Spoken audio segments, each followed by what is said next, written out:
All right, the final match we're going to be watching from WrestleMania 26 is the World Championship match between John Cena and the champion Batista. We've got our show paused at 2 hours, 44 minutes, and 18 seconds. And once again, if you're watching along with us, I'll count down 3, 2, 1, and we'll all play when I say play. So without any further ado, let's get into it. Technically not the main event, because Shawn and Undertaker went on last at this show, but the final World Championship match for WrestleMania 26. In 3, 2, 1, play. Crowd shot as we sweep down and get ready for the entrance of, I assume, the challenger. I assume this is one of the years that John Cena won the Royal Rumble, since he's not coming in as the champion. It is the spinner belt that was made for John Cena and made famous by John Cena. Also carried by Edge during their legendary feud. Oh, the champ's coming in first. Not entirely unheard of, but uncommon and not conventional.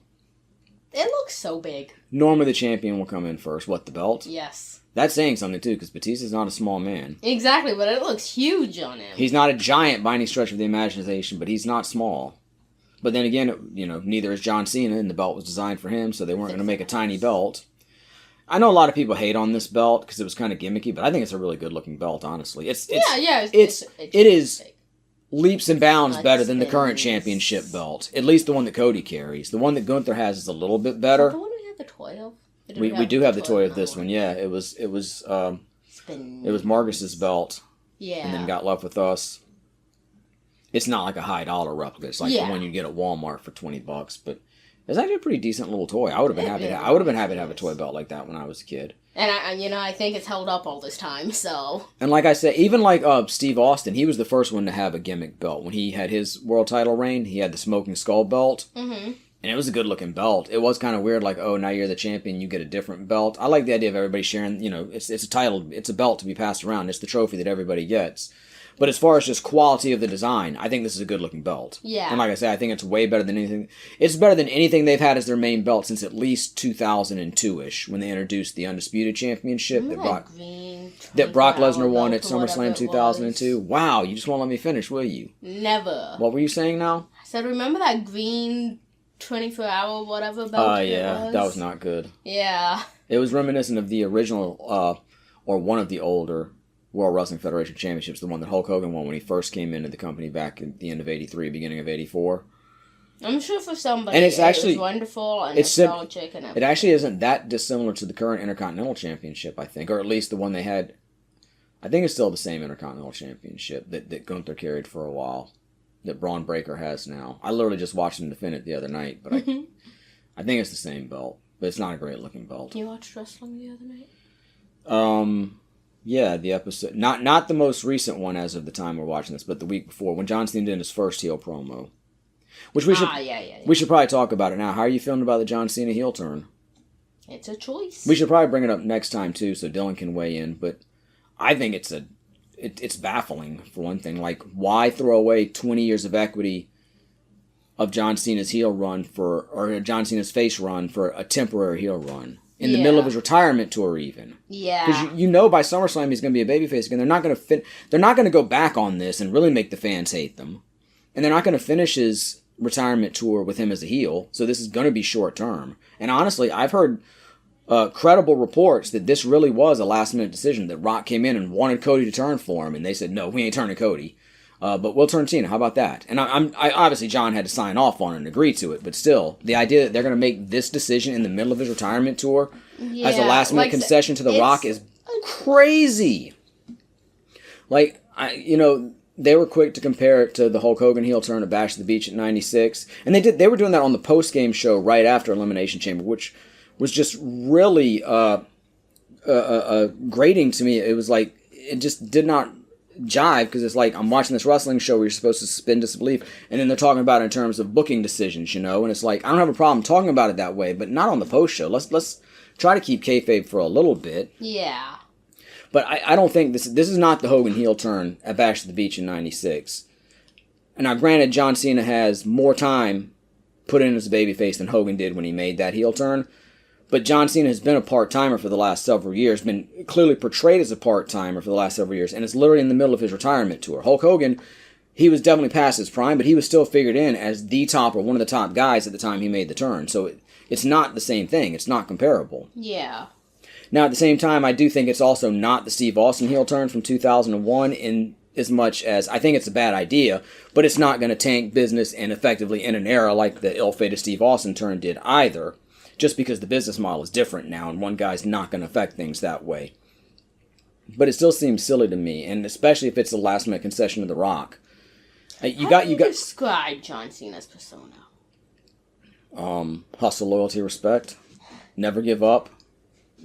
I mean, he's like got his aesthetic and everything. Well, yeah, I mean, that came from, he was originally just like the white meat baby face, and then, as legend has it, Stephanie McMahon heard him do a freestyle rap during the Halloween episode when he came as Vanilla Ice, and then realized they could exploit that persona, and then he was like the hardcore white rapper. And he did an album, and what I've heard of it's actually good. His current interest music is part of it. Interesting. And his previous interest music was as well. But yeah, I mean, he was just like, the late 90s, early 2000s hip-hop style, and it's just sort of grown into the 2000s. The never give up aesthetic, and it's just John Cena at this point. I was gonna say, like, at this point, it's just John Cena. I unfortunately heavily associate him with Nickelodeon. Yeah. That's not unfair, honestly. But getting back to his heel turn, like I say, as far as it coming when it did, I think it's strange. The Rock's involvement is what it is. We got that first heel promo, and he's given his side of it. He's complaining about the fans always being mean to him. And I'm thinking the whole time, I don't think whiny little bitch John Cena is really the best way to go here. And to me, that whole segment was saved by Cody coming out. And at first I'm like, we don't really need Cody to come out. What is he going to do to make this better? But then Cody, he literally called him a whiny little bitch. Yeah. I'm thinking, okay, so Cody expressed what me and probably a lot of the fans are thinking. So that really saved the segment. But then, I haven't watched it yet, but then he came out the week after and basically said the same thing, or the same things. Just really drilling it. And then doubled down saying he's going to win the championship and make everybody forget about Ric Flair. He's going to take the belt home. They're going to have to make a new belt. He's going to destroy wrestling for everybody. And it's like, I'm just not crazy about this direction they're going in. Yeah. John Cena's delivering the promos very well. He's very good at it. So it's not like he's giving a bad performance, but I think it's the wrong choice. And it's also strange that no mention of The Rock for the last 2 weeks. Yeah. Which I'm not saying The Rock needs to be part of it or should be, but the fact is he was a big part of it. And I'll give him credit too. The angle at Elimination Chamber when he turned heel, it was fantastic. Mm-hmm.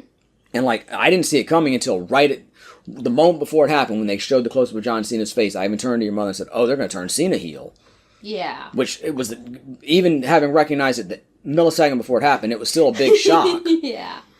Batista's got too many tattoos. You still feel like they're going to need to explain at some point what The Rock has had to do with this, and why John Cena and The Rock had to be associated for this to happen. Yeah. So it's a weird build so far. I will admit it does give a little bit of juice to the Cody John Cena match, because I wasn't super excited about the idea of a babyface John Cena, babyface Cody match. But I thought there was another way they could do it, like maybe stretch out whether Cody's going to take the offer or not, or have one of them play a little more heel leading into the match, but neither one of them totally go heel. No, they just went all in, totally had Cena go heel. So it does give a little bit of juice to the match, but I'm not sure about the build at this point. And like I say, it's hard to judge in the middle of it. Let's see how it ends up, Yeah. Like at the end of the day, Cody not winning the title at 39 and then winning it at 40 worked out pretty well, even though I think a lot of the creative in between was not that good. I think they made Roman look weak in between. I think Cody was just spinning his wheels. But again, it's a different business model now. They don't have to be great creative. We should be glad they're being as good creative as they are, because they really don't even have to be. I wish it was better, but I'm glad it's not as bad as it could be. Yeah.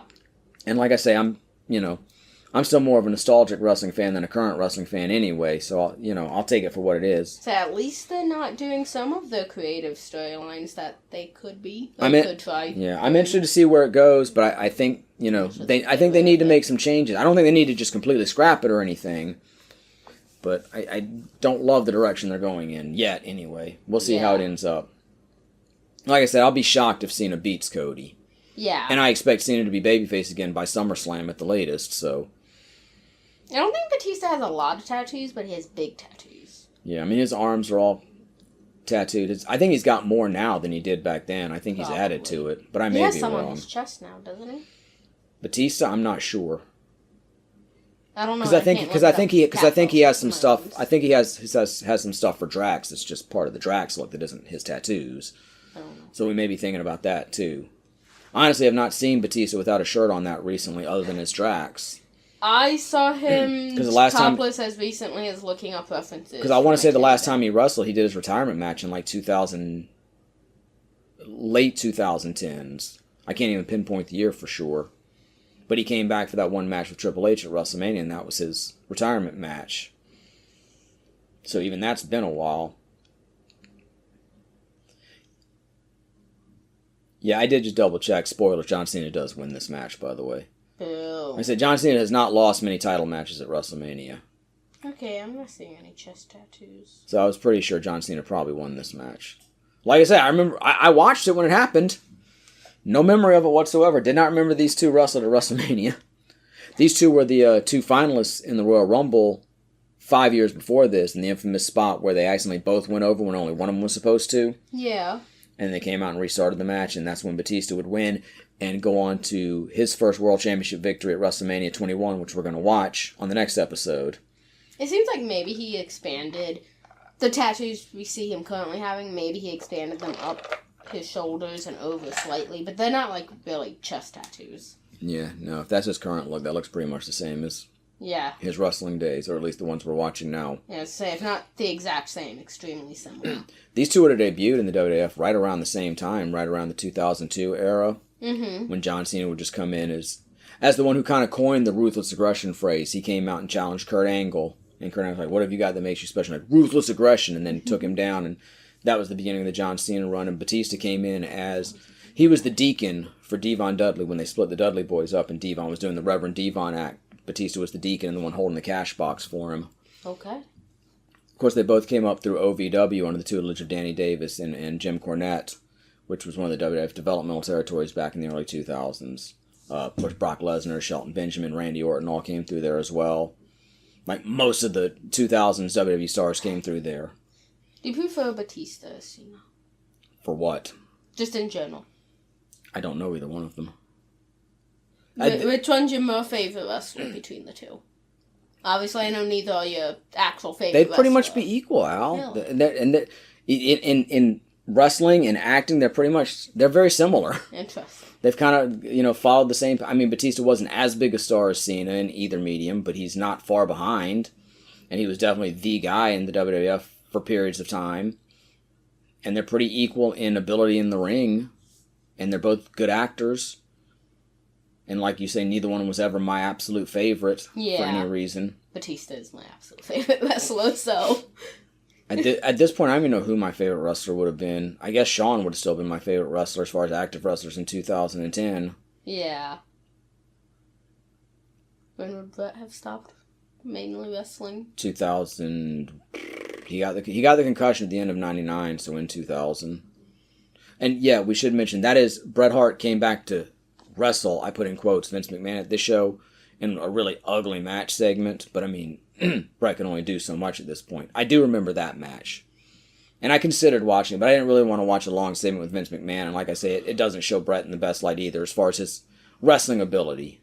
Mm-hmm. So I chose not to watch it, but I do remember that match on this show. But yeah, Bret's probably my all-time favorite wrestler. Yeah. He'd be up in the group with Shawn and Ric Flair and Kurt Angle and Rob Van Dam. And as far as current guys, probably CM Punk. CM Punk and Cody, probably. Yeah. I like LA Knight a lot, too, speaking of current guys. He's always really impressive every time I see him. I know his act is sort of a mix of Stone Cold and The Rock, but Stone Cold and The Rock aren't really there doing those acts constantly, so why not? Mm-hmm. And he does it really well. And in the ring, I'm really impressed every time I see him in a big match. So I feel like he quite often surprises me and ends up having a really good match. And like I think he had like the best match at SummerSlam this past year.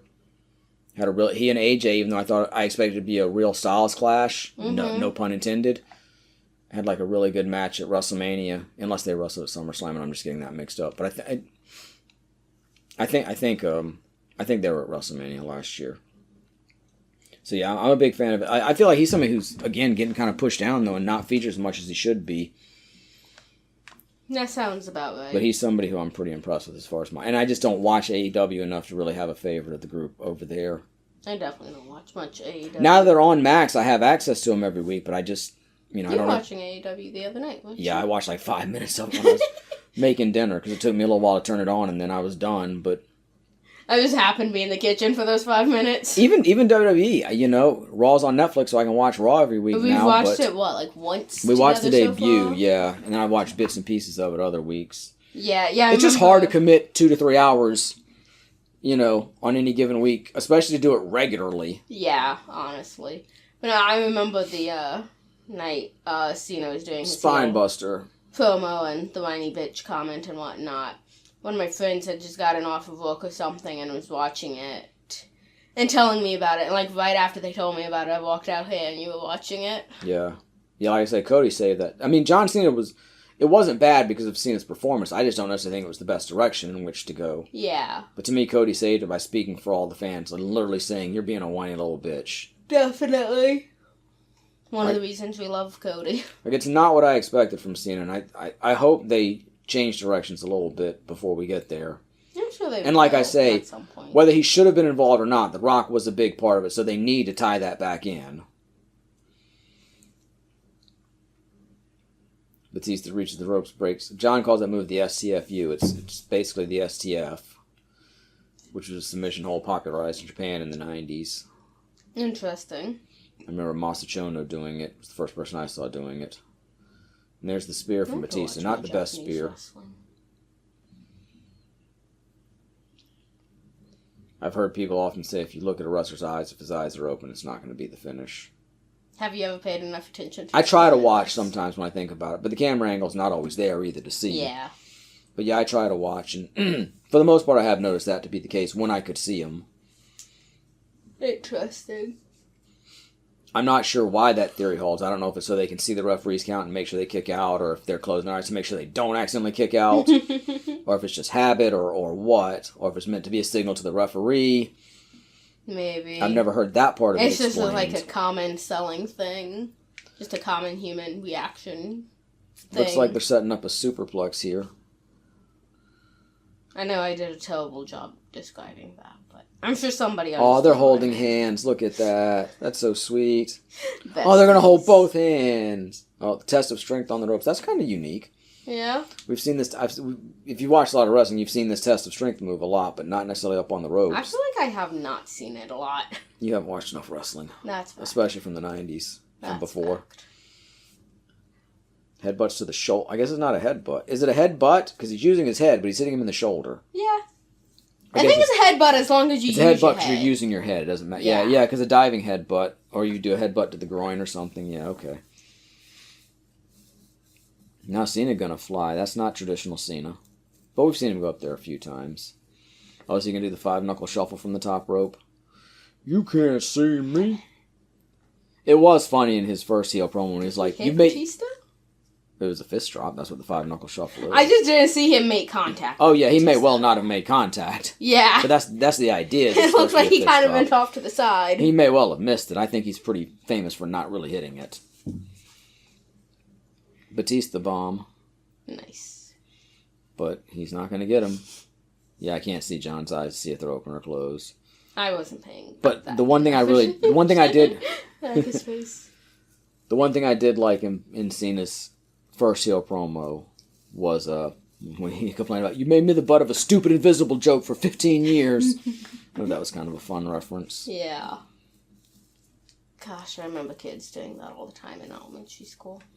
Like at lunch and recess and everything.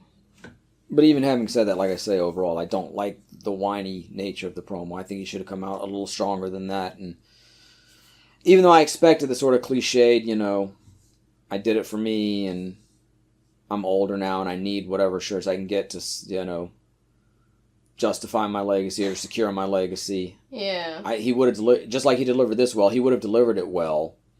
Can I just say, like... I'm not crazy about the direction they're going.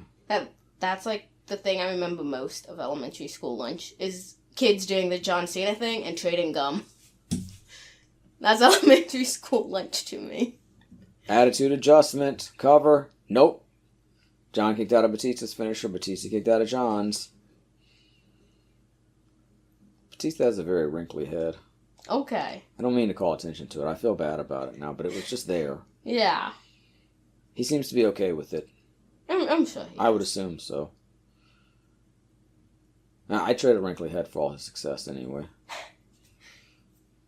but it just seemed to stand out there for a minute. I'm not sure why. That's all right. The camera did kind of... I feel really bad about that, because Dave Bautista seems like a really good dude, and he and I seem like very similar in a lot of our belief systems, and a lot of things that are important to us, so I feel really bad. I hope I didn't hurt his feelings. I'm sure he's Sorry, listening. Batista. Because I really like Dave Bautista, so... Yeah, as a person, I would take Batista over Cena, just because I know nothing about John Cena as far as personally. I know he did like a lot of the Make-A-Wish. Well, yeah, and that's great, but Hulk Hogan did a lot of Make-A-Wish stuff, too, and he's a piece of shit. So... As far as I'm aware, he does a lot of charity, but yeah, I don't know too much But yeah, about as far I as don't his, know much about as far as Batista his real outside of personal wrestling morals either, and values and where he stands in political issues and whatnot, he's not out there and saying that, so I don't know that. I know Batista more than Cena because Batista's taking the time to express it, and I think that's important, too. Yeah. It bothers me when you have a platform and you choose not to use it. Yeah. So, take that for what it is. So, personally, I would take Batista, but as far as professionally, I think they're pretty much on an equal footing as far as what I've enjoyed of their work over the years. Does Batista have kids? Not that I know of. I don't know. I was questioning that. Neither does Cena. Yeah. Not that makes any difference one way or the other. No. Wait, is that it? Oh, Batista tapped. That's the weakest little tap there. It's like, I'm tapping. I guess I'll finish. Okay. He didn't want to. And this was 2010. Tap outs were a big part of pro wrestling by this point. It wasn't, because, back in the day before MMA got really big, it was a submission. And sometimes the guy would shake their head to really make it emphatic, but it was basically just the referee. You want to submit? Okay, he's submitting. There wasn't a big visual cue before the tap out became, but by 2010, that was a major part of it. But anyway, there we go. John Cena gets his belt back. Like I said, Batista wasn't the only one to carry that belt. Yeah. I know Edge had it during his and John Cena's feud. I'm sure Randy probably had it because he and Cena feuded over the belt. Hell, I think even Miz, when he had his world title run, that was still the belt they were using. Interesting. But clearly it's synonymous with Cena. Maybe not as much as the Smoking Skull belt is synonymous with Austin, because if somebody would beat Austin for the belt, they might use it temporarily. They might go back to the other belt. But obviously it kind of, came and went with Austin. Yeah. And then, to be fair, Cena was around the whole time they used the spinner belt, but he wasn't always the champion during those times. Batista has 3 kids. Okay. Did I say he didn't have kids, or did I say I didn't know? Because I don't know. I legitimately didn't know. But just to answer that question, he has 3 of them. I know for a fact John doesn't have kids because Oh my gosh, John Cena's birthday is coming up soon too. Oh, well, happy birthday, John. His is 4 days after mine, apparently. All right. Well, happy birthday. Happy early birthday, John Cena. And what? Batista's is back in January. Well, happy belated birthday, Batista. Happy, pretty much right on birthday, Randy Orton. I know they're all listening. I know they can't wait for the new. They've been upset that we haven't dropped an episode in a while. They're sitting around. I felt bad about it, especially for Batista too, because like I said, he seems like such a good dude. They come check out this one too. Actually, Orton seems like a pretty good dude too. As far as I can tell, John Cena does not have kids. No, I know he doesn't because he flat out said he didn't. I just watched an interview with him like 2 days ago where he was talking about it. But, to be fair, I don't think the interview was from 2 days ago, but it was fairly recent as far as I know. Yeah. And he's almost 10 years younger than Batista. And if he didn't have kids at the time of that interview, it was recent enough that he would have known that the kid was on the way, probably, unless somebody was just keeping it quiet. Yeah. What were you saying about John? He said he's almost 10 years younger than Batista. Yeah, Batista started wrestling late, though. He got into it later in life. I think he was, nearly 30 by the time he really... No, I didn't look got into deep onto the Wikipedia pages. I'm pretty sure Batista's in his 50s by now. Yes, 56. Okay, and I said 2002, so that was 23 years before that. So yeah, he was in his 30s by the time he got into wrestling. Yeah. And John Cena's about to be 48, I think. Well, at least he's still older than me.